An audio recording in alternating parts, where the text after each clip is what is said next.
Effectivement, nous venons de terminer la réunion du comité de politique monétaire. C'est la dernière réunion de l'année ici.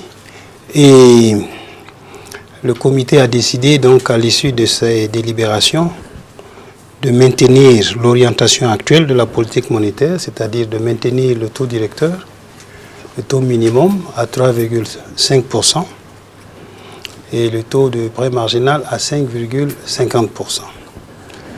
Les réserves obligatoires ont été maintenues au même niveau de 3%.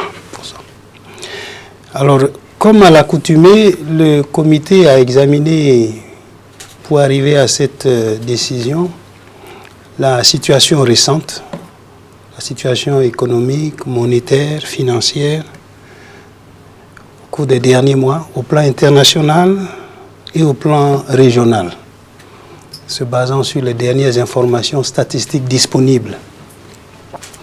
Alors le premier point qu'on peut évoquer, c'est le fait que au niveau international, la croissance économique quand même reste soutenue. D'après les informations communiquées par le Fonds monétaire, on est autour de 3,2% de croissance en 2024 et ça devrait se maintenir au cours de l'année 2025. Donc c'est une croissance qui est soutenue. On note que l'inflation dans le monde a baissé d'une manière générale et que déjà il y a eu des mouvements au niveau de certaines banques centrales, mais les mouvements sont contrastés. Il y a des banques centrales qui ont réduit, il y en a qui ont augmenté, il y en a qui ont maintenu et changé. Au plan international, on note également que les termes de l'échange, les prix internationaux des produits que nous exportons ainsi que les produits que nous importons ont évolué globalement en notre défaveur. C'est-à-dire que sur l'année 2024, ça s'est amélioré, mais au dernier trimestre 2024, au troisième trimestre 2024, ça s'est légèrement détérioré.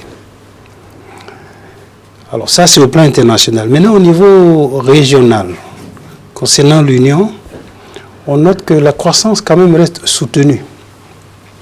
Nous avons une croissance qui, en 2023, est ressortie à 5,3%. On attend 6% en 2024. Et pratiquement tous les secteurs sont concernés. Le secteur primaire, le secteur agricole en particulier, qui devrait s'améliorer. On attend une bonne campagne agricole. On a également dans le secteur secondaire beaucoup d'investissements. Donc le secteur secondaire a beaucoup contribué. On a bien sûr les programmes de transformation dans l'Union, mais il y a aussi la production de pétrole, de gaz dans certains pays et la production minière, particulièrement l'or également, qui se développe. Donc tout ça évidemment impacte le secteur productif et donc la croissance économique et le secteur tertiaire également, le secteur des services, du commerce se développe. Donc la croissance est quand même bien orientée. C'est l'une des croissances, il faut le dire, les plus fortes du continent, pratiquement, quand on compare ce taux de croissance avec ce qui est réalisé par dans la sous-région, au niveau de l'Afrique de l'Ouest, et sur le continent africain d'une manière générale. Donc c'est quand même un aspect positif qu'il faut souligner. Au niveau de l'inflation, on note que nous sommes restés pratiquement au troisième trimestre donc, de l'année 2024, puisque c'est là où nous avons vraiment les chiffres, les derniers chiffres. La croissance, l'inflation est restée au même niveau. Au deuxième trimestre, on a fini le trimestre avec une inflation autour de 4,1%. Et on constate qu'au troisième trimestre, on a le même niveau. Donc l'inflation reste quand même au même niveau. Alors, qu'est-ce qu'on peut dire par rapport à ça? Peut-être trois choses. Premièrement, 4,1%, c'est au-dessus de notre cible. Notre cible, c'est une inflation qui est comprise dans un corridor de 1 à 3%. À 4,1, on est au-dessus. Et comme je l'ai dit, c'est le même niveau que le deuxième trimestre.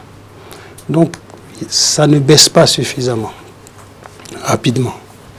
La deuxième chose qu'on peut indiquer par rapport à ça, c'est que ce taux de 4,1% est lié essentiellement à la hausse des prix des produits alimentaires, lié un peu à la suite de la campagne moins bonne prévue qu'on a eue auparavant.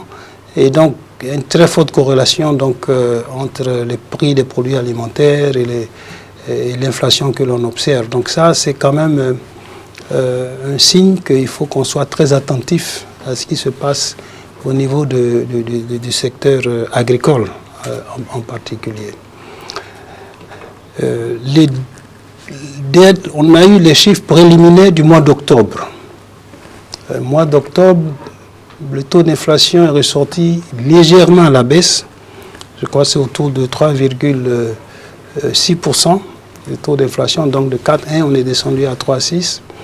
Donc, il faut qu'on reste vigilant. Il faut qu'on reste très attentif avec l'inflation. Parce que, je ne sais pas si vous vous rappelez, je vous avais dit il y a à peu près 3 mois, lorsqu'on s'était retrouvés ici, qu'on a connu une baisse à partir de décembre. Jusqu'en décembre 2023, au premier trimestre 2023, ça a baissé, on était autour de 2,45% et brusquement c'est remonté. Et depuis pratiquement 6 mois, donc on est autour de 4,1%. Donc ça veut dire qu'on doit rester très très très attentif donc, sur le taux d'inflation. Le troisième élément, c'est la stabilité extérieure de l'Union, c'est-à-dire nos échanges avec l'extérieur, avec le reste du monde.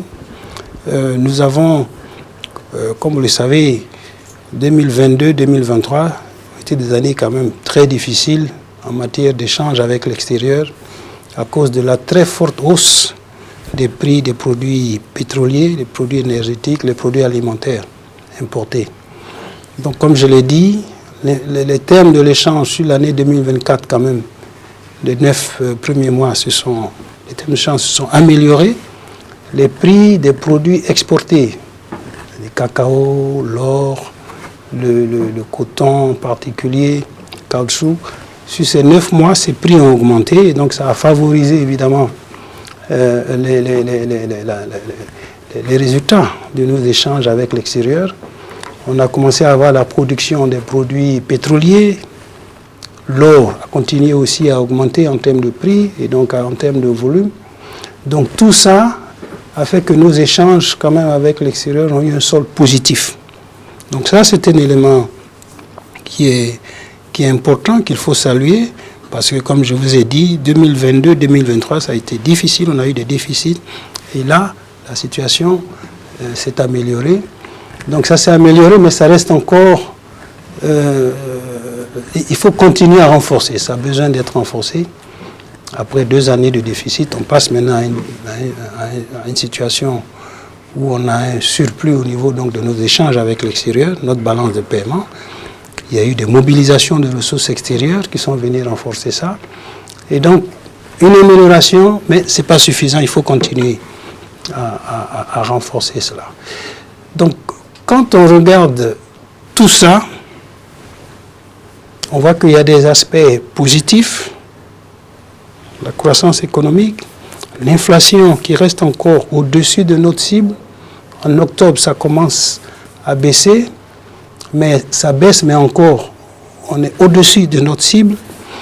La situation de nos échanges avec l'extérieur, notre balance de paiement, s'améliore, mais ce n'est pas suffisant.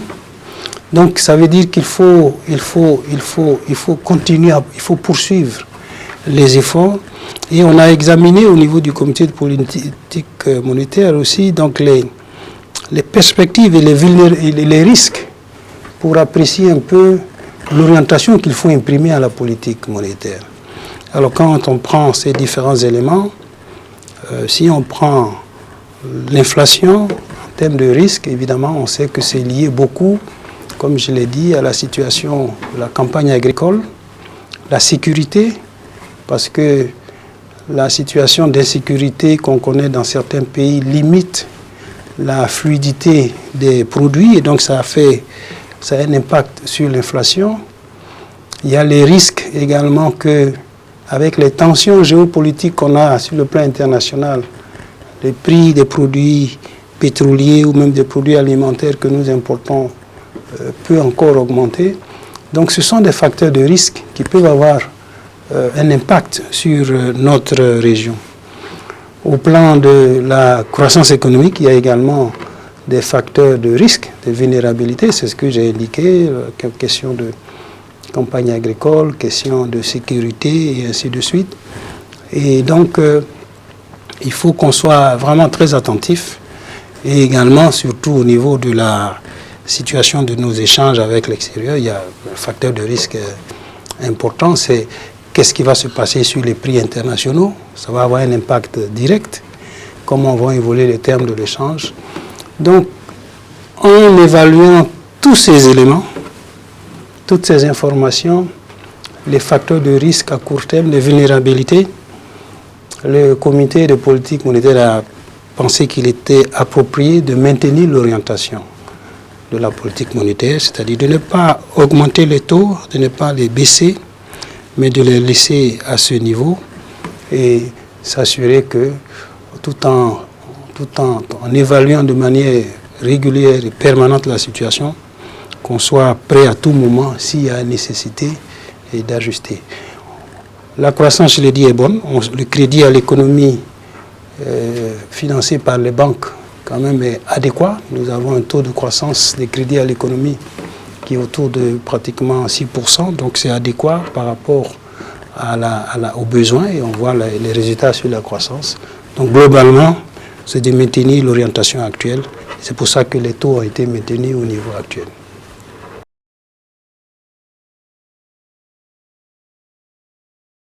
Comme j'ai dit, l'inflation est bien sûr au-dessus de notre cible. On est 4,1%.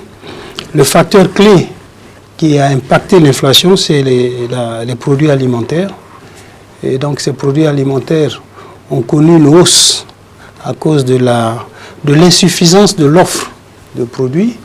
Et donc ça a évidemment été l'impact, je dirais, l'impact le plus important pratiquement sur l'inflation. Et les facteurs de risque clés, il y a essentiellement, je dirais, deux facteurs de risque. Le premier facteur, c'est l'impact des changements climatiques. Bon, nous avons connu des inondations un peu partout, dans beaucoup de pays, vous avez vu ça. Et évidemment, ça a un impact sur la production agricole. Et donc ça peut avoir un effet sur l'inflation. Il y a l'aspect sécuritaire. Vous savez que nous avons plusieurs de nos pays qui subissent une situation sécuritaire assez difficile.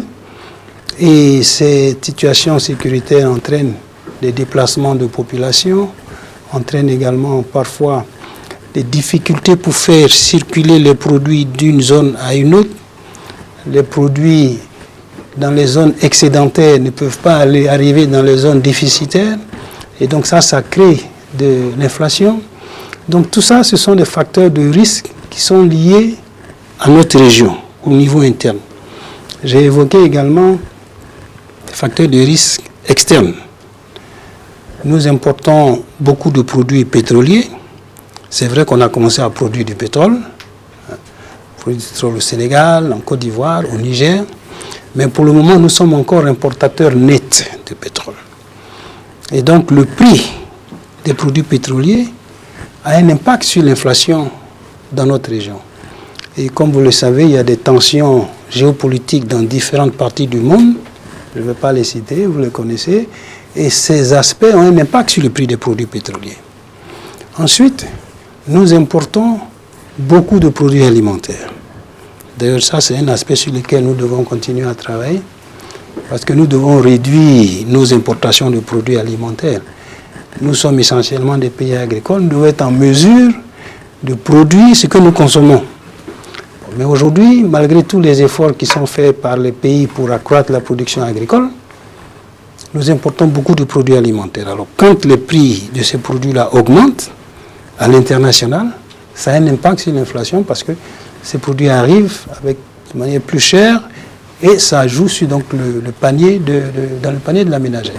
Donc tout ça fait que ce sont des facteurs de risque pour l'inflation. C'est pour ça que nous devons être attentifs et suivre de très près à la fois ce qui se passe dans notre région et ce qui se passe aussi au niveau international.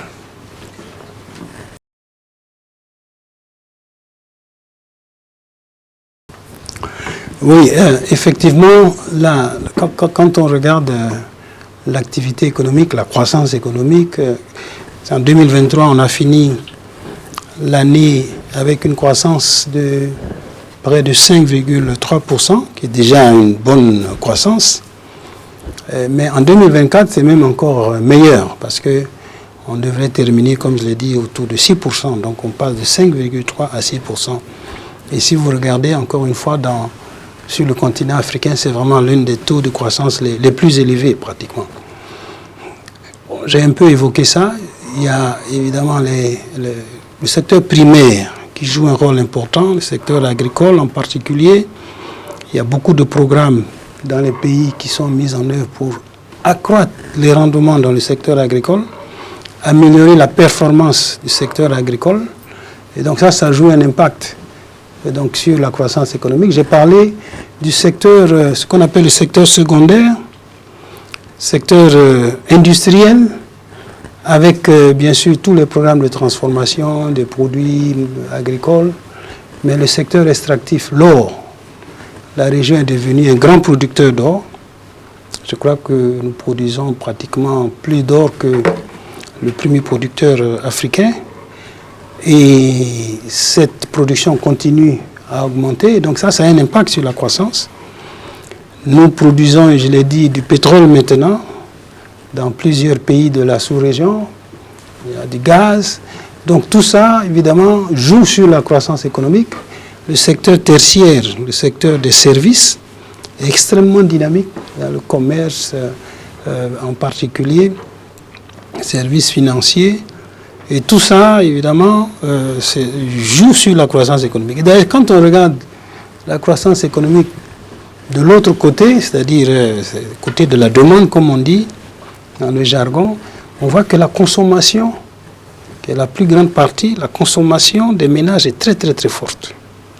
Donc ça, la consommation des ménages augmente, les investissements augmentent à cause des secteurs que j'ai évoqués, notamment dans le secteur des hydrocarbures, en particulier le secteur minier, le secteur des infrastructures socio-économiques qui sont réalisées dans les différents pays en particulier. Et quand vous regardez également, je parlais de la consommation qui est forte, l'investissement et l'exportation. Je vous ai dit que notre balance des commercial, c'est-à-dire nos échanges, le sol s'est amélioré, c'est parce que nous exportons davantage avec des prix qui se sont améliorés. J'ai parlé des termes de l'échange, le cacao, l'or, le pétrole, le caoutchouc, le coton, le cajou et ainsi de suite. Donc tout ça, évidemment, soutient la croissance économique que nous observons qui est très dynamique.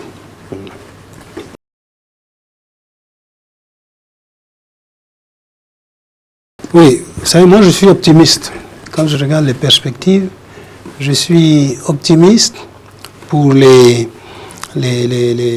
points que j'ai évoqués.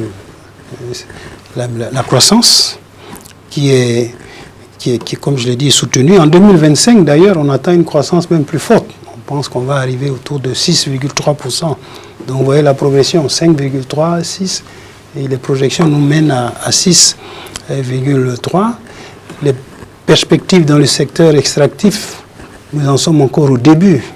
On vient à peine de commencer le pétrole, l'exploitation du pétrole au Sénégal. Le Niger aussi, on vient à peine de commencer. Il y a le gaz également. En Côte d'Ivoire également, il y a le pétrole, il y a le gaz.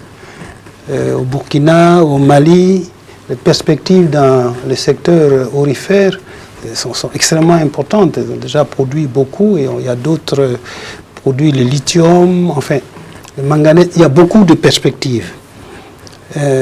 Quand on prend également le secteur agricole, bon, il y a beaucoup de possibilités qui sont là. Donc, je pense que les perspectives sont là. Le potentiel est là. Maintenant, il nous faut créer les conditions pour que ce développement-là puisse se faire et pour que ce développement se fasse, il faut des investissements.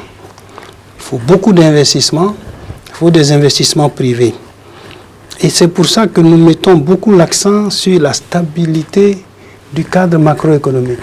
Si nous n'avons pas de stabilité au niveau du cadre macroéconomique, les investissements privés ne vont pas se faire. Et quand nous parlons de stabilité du cadre macroéconomique, nous parlons d'abord d'inflation. Il faut que l'inflation soit à un niveau qui soit adéquat. Parce que c'est l'inflation qui maintient le pouvoir d'achat de la population. Si l'inflation est trop élevée, le pouvoir d'achat baisse, il y a une fuite vis-à-vis de la monnaie. Et c'est pour ça que nous avons, je crois, au niveau de la zone UEMOA, nous avons un gros avantage. Ça veut dire que nous avons une inflation quand même qui est suffisamment maîtrisée. Nous sommes très attentifs à ça. Si vous comparez un peu le taux d'inflation, vous voyez que nous avons une inflation qui est quand même relativement maîtrisée. Et un taux d'inflation faible encourage l'épargne. S'il y a une inflation trop forte, personne ne veut épargner. Parce que si vous allez épargner, financièrement, vous allez perdre la valeur de votre épargne. Donc il faut absolument que l'inflation soit maîtrisée. C'est pour ça que nous disons, nous avons une zone de stabilité. Une zone de stabilité, c'est une zone de confiance. Confiance pour les investisseurs, parce qu'un investisseur, quand il vient, il prend un pari sur 5 ans, 10 ans. Donc s'il vient investir et puis dans 5 ans, l'inflation est telle que son investissement a perdu toute sa valeur, ce n'est plus une zone de confiance, il ne viendra plus. Donc c'est pour ça que nous mettons beaucoup l'accent sur la stabilité des prix. Ensuite, il faut qu'on prenne des réformes pour améliorer le cadre des affaires, le cadre des investissements, pour encourager et faciliter les investissements dans notre union. Ça c'est important. Et également, nous mettons beaucoup l'accent sur... ici, vous voyez, chaque fois que je fais le point de presse, je mets l'accent sur l'inflation et je mets l'accent sur la viabilité extérieure. Parce que c'est ça qui permet de rassurer tous les investisseurs que la zone dans laquelle ils investissent non seulement leur permet d'assurer la valeur de leurs investissements aujourd'hui et demain, que ça va être relativement stable, mais qu'à tout moment, lorsqu'ils le souhaitent, désirent, ils peuvent bouger leurs investissements d'une région à l'intérieur comme à l'extérieur. Et ça, c'est la clé. Pour ça, il faut une viabilité extérieure solide. C'est ce que la zone UEMOA offre. Elle offre cette stabilité intérieure et elle offre cette stabilité extérieure qui fait que les investissements se font sans difficulté parce qu'il y a une confiance sur le futur pour toute personne qui veut épargner et qui veut investir.